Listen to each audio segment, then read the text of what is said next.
जय माता दी दोस्तों। ओम नमः शिवाय। आप सभी का बहुत बहुत स्वागत है।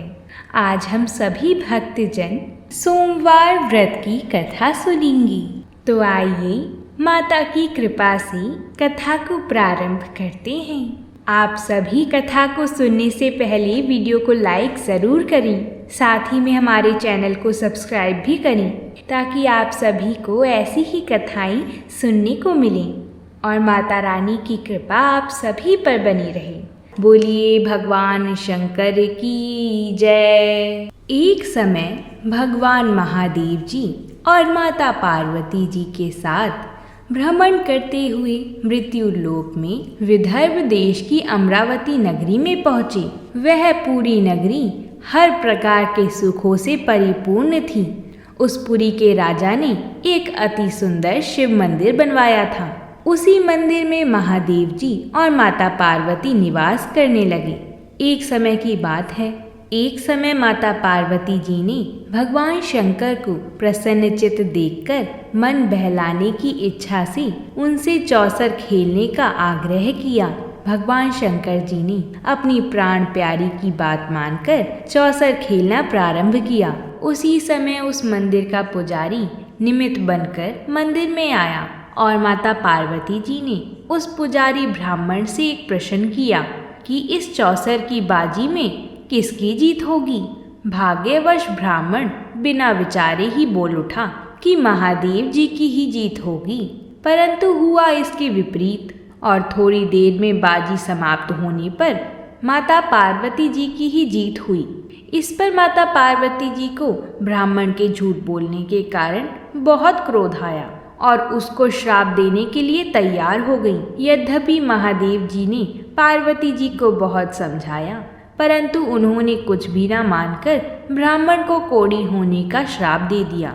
कुछ दिनों पश्चात पार्वती जी के श्रापवश होकर वह कोढ़ी हो गया और अनेक प्रकार के कष्टों को भोगने लगा। जब इस प्रकार उसको कष्ट भोगते हुए बहुत दिन हो गए तो एक दिन स्वर्ग की अप्सराएं भगवान शिव जी के मंदिर में पूजा करने के लिए आईं और पुजारी जी को शारीरिक कोढ़ से दुखी देखकर दया भाव से पूछा तो ब्राह्मण ने विनाश का वृत्तांत बताया कि भगवान शिव जी और माता पार्वती जी के चौसर खेलने और पार्वती जी के श्राप से ही मेरा ये हाल हुआ है। तब अप्सराएं यह सब कथा सुनकर कहने लगी कि हे ब्राह्मण, अब तुमको अधिक दुख नहीं उठाना पड़ेगा। भगवान शंकर की कृपा से तुम्हारे सब दुख दूर हो जाएंगे। तुम सब व्रतों में उत्तम व्रत सोमवार व्रत को विधि पूर्वक करो। तब ब्राह्मण सोमवार व्रत की विधि को अप्सराओं से पूछने लगा।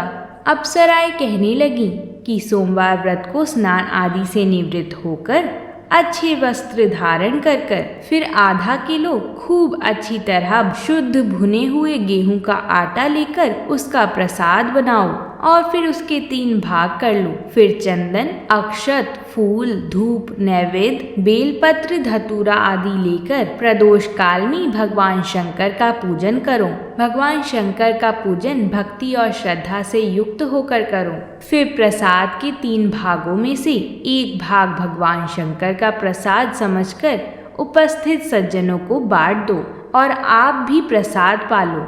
इस प्रकार 16 सोमवार तक व्रत करो। फिर 70वें सोमवार को पाव भर शुद्ध गेहूं का आटा लेकर उसकी बाटी बनाओ और उसमें घी, शक्कर, गुड़ परिणाम सहित मिलाकर चूरमा बनाओ और शिव जी का भोग लगाकर उपस्थित सज्जनों को बांट दो। साथ ही आप भी प्रसाद पालो। इस प्रकार करने से भगवान शंकर की कृपा से मनुष्य के सब मनोरथ पूरे हो जाते हैं। ऐसा कहकर अप्सराएं तो स्वर्ग चली गईं और उस ब्राह्मण ने अप्सराओं की कथा अनुसार विधिवत 16 सोमवार तक व्रत किया और भगवान शंकर की कृपा से रोग मुक्त होकर बड़े आनंद से रहने लगा। कुछ काल व्यतीत हो जाने पर भगवान शिव और माता पार्वती जी फिर उसी मंदिर में पधारे। उस ब्राह्मण को श्राप मुक्त देखकर पार्वती जी ने बड़े आश्चर्य से पूछा कि रोग मुक्त होने का क्या कारण है। तब ब्राह्मण ने 16 सोमवार की सब कथा सुनाई। माता पार्वती व्रत का वृतांत सुनकर बहुत ही प्रसन्न हुई और उन्होंने भी विधि पूर्वक इस व्रत को किया तथा व्रत के प्रभाव से उनके गए हुए पुत्र स्वामी कार्तिकेय स्वयं आकर माता के आज्ञाकारी हुए। कार्तिकेय जी को अपने विचारों में परिवर्तन होने का कारण जानने की बड़ी भारी इच्छा हुई और उन्होंने माता जी से इस रहस्य का कारण सुनने की इच्छा प्रकट की। तब माता पार्वती जी ने 16 सोमवार व्रत की कथा सुनाई। तब उन्होंने भी इस व्रत का प्रभाव सुनकर उनका एक मित्र ब्राह्मण बहुत दिनों से परदेश गया हुआ था, उससे मिलने की इच्छा से इस व्रत को धारण किया और उनका मित्र बहुत शीघ्र ही आकर कार्तिकेय जी से मिला और उनसे अकस्मात मिलने का रहस्य कार्तिकेय जी से पूछा। उन्होंने उत्तर दिया कि हमने तुमसे मिलने के लिए 16 सोमवार का व्रत किया था, उसी के प्रभाव से तुम मिले हो। ऐसा सुनकर ब्राह्मण ने भी अपने विवाह की इच्छा से विधि पूर्वक इस व्रत को किया। इस व्रत के प्रभाव से एक समय ब्राह्मण कार्यवश किसी दूसरे देश में गया तो उस समय वहां के राजा की कन्या का स्वयंवर था और अनेक देशों के राजकुमारी के साथ विवाह करने की इच्छा से वहां आए हुए थे। राजा ने यह प्रण किया हुआ था कि जिस राजकुमार के गले में आभूषणों से सजी हुई हथनी माला डाल देगी, उसी के साथ अपनी कन्या का विवाह कर देगा। ब्राह्मण भी स्वयंवर देखने के लिए वहां गया हुआ था और भाग्यवश हथिनी ने माला ब्राह्मण के गले में डाल दी। राजा ने प्रतिज्ञा अनुसार अपनी कन्या का विवाह उस ब्राह्मण के साथ करा दिया और उसको बहुत धन दिया तथा उसका बहुत सम्मान करके संतुष्ट किया। ब्राह्मण उस राजकन्या को पाकर अति प्रसन्न से अपना जीवन व्यतीत करने लगा। एक समय उस राजकन्या ने अपने पति से कहा कि हे प्राणनाथ, आपने ऐसा कौन सा पुण्य काम किया था जिसके प्रभाव से हथिनी ने सब राजकुमार को छोड़कर आपके ही गले में वरमाला डाली। ब्राह्मण बोला कि प्रिय, मैंने अपने मित्र कार्तिकेय जी के कथा अनुसार 16 सोमवार का व्रत किया था। उसके प्रभाव से तुम जैसी रूपवान लक्ष्मी मुझको प्राप्त हुई हो। व्रत की ऐसी महिमा सुनकर राजकन्या को बड़ा आश्चर्य हुआ और पुत्र प्राप्त होने की इच्छा से व्रत करने लगी। भगवान शिव की कृपा से उसके गर्भ से एक अत्यंत सुंदर, धर्मात्मा, सुशील और विद्वान पुत्र उत्पन्न हुआ। माता पिता उस देव समान पुत्र को पाकर अति प्रसन्न से उसका पालन पोषण करने लगी। वह बड़ा हुआ तो एक दिन उसने अपनी माता से प्रश्न किया कि हे माता, आपने ऐसा कौन सा तप किया था जिससे मेरे जैसा पुत्र आपने अपने गर्भ में धारण किया।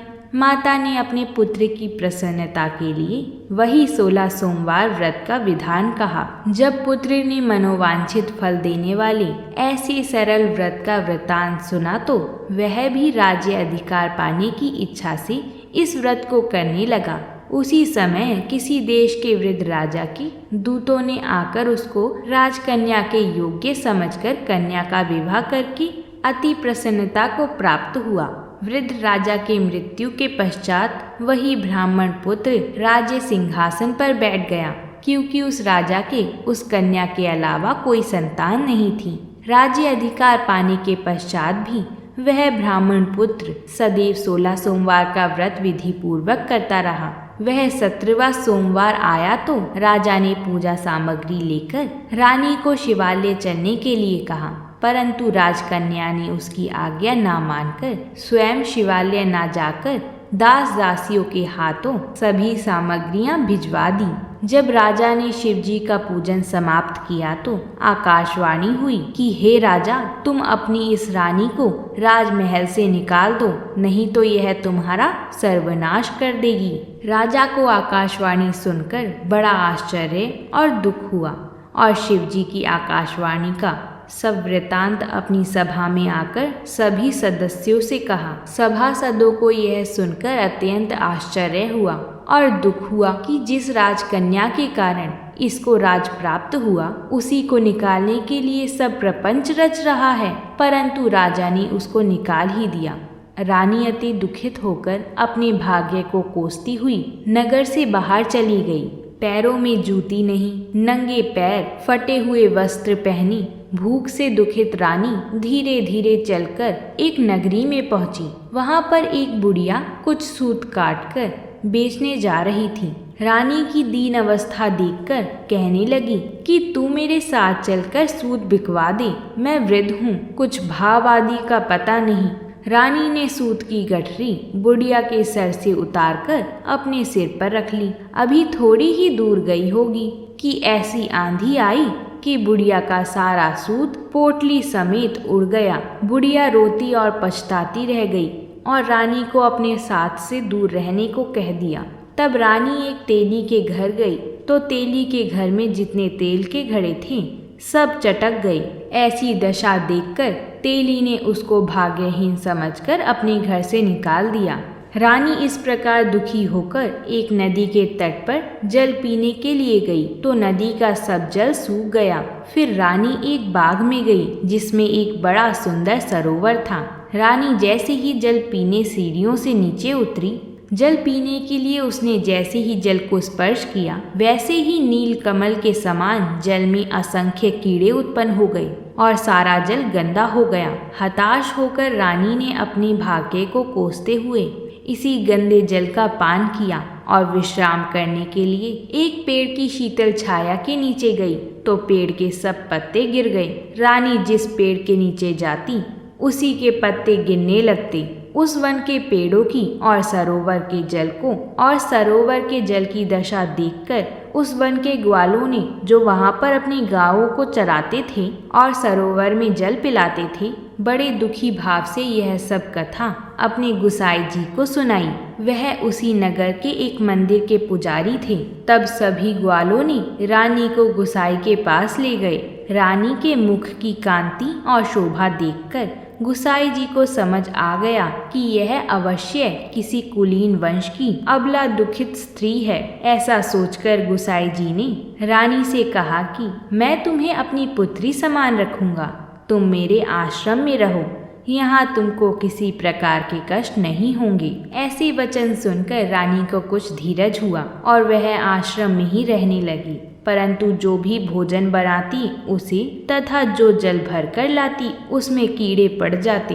अब गुसाई जी को भी बड़ा आश्चर्य हुआ और दुख हुआ तथा वह कहने लगे कि पुत्री, तुझ पर कौन से देवता का कोप है जो तेरी ऐसी दशा हो गई।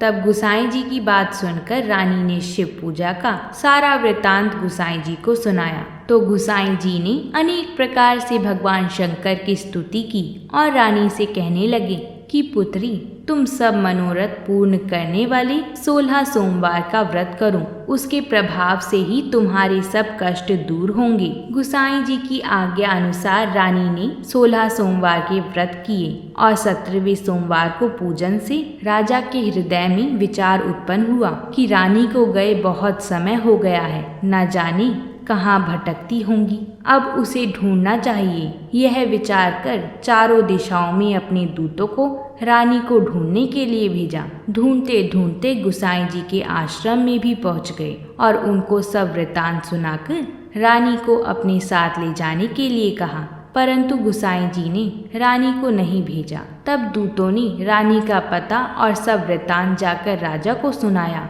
राजा सब वृतांत सुनकर स्वयं गुसाई जी के आश्रम में गए और गुसाई जी से विनती भाव से कहने लगे कि महाराज, यह महारानी मेरी पत्नी है।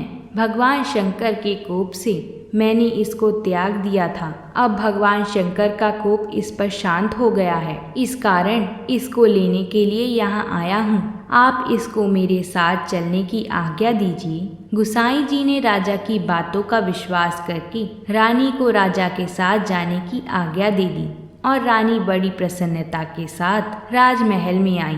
तब नगरवासियों ने नगर को खूब सजाया, सारे नगर में बाजी बजाई, घर घर जाके मंगल गान किए। विद्वानों ने वेद मंत्रों का उच्चारण किया और अपने राजा रानी का स्वागत किया। महाराज ने ब्राह्मणों को बहुत सा धन दिया। नगरों में जगह जगह सदाव्रत खुलवाकर गरीबों को भोजन खिलाया। इस प्रकार राजा भगवान शंकर की कृपा से अनेक प्रकार से सुख को भोगता हुआ बड़े आनंद के साथ जीवन व्यतीत करने लगा। अब तो राजा और रानी दोनों ही प्रतिवर्ष 16 सोमवार के व्रत करते और शिव जी का पूजन विधि पूर्वक करते और इस लोक में अनेक प्रकार के सुखों को भोगकर शिवलोक को प्राप्त हुए। ऐसे ही जो मनुष्य भक्ति और श्रद्धा से पूर्ण होकर सोमवार का व्रत करता है तथा भगवान शिव जी का पूजन करता है, वह इस संसार में अनेक सुखों को भोगकर अंत समय में शिवपुरी को प्राप्त होता है। यह व्रत सर्व प्रकार से मनोरथ को पूर्ण करने वाला है। बोलिए भगवान शंकर की जय, बोलिए माता पार्वती जी की जय। अगर आप सभी को हमारी ये कथा पसंद आई हो तो वीडियो को लाइक ज़रूर करिएगा। साथ ही कमेंट बॉक्स में हर हर महादेव ज़रूर लिखिएगा। प्रेम से बोलिए जय माता दी।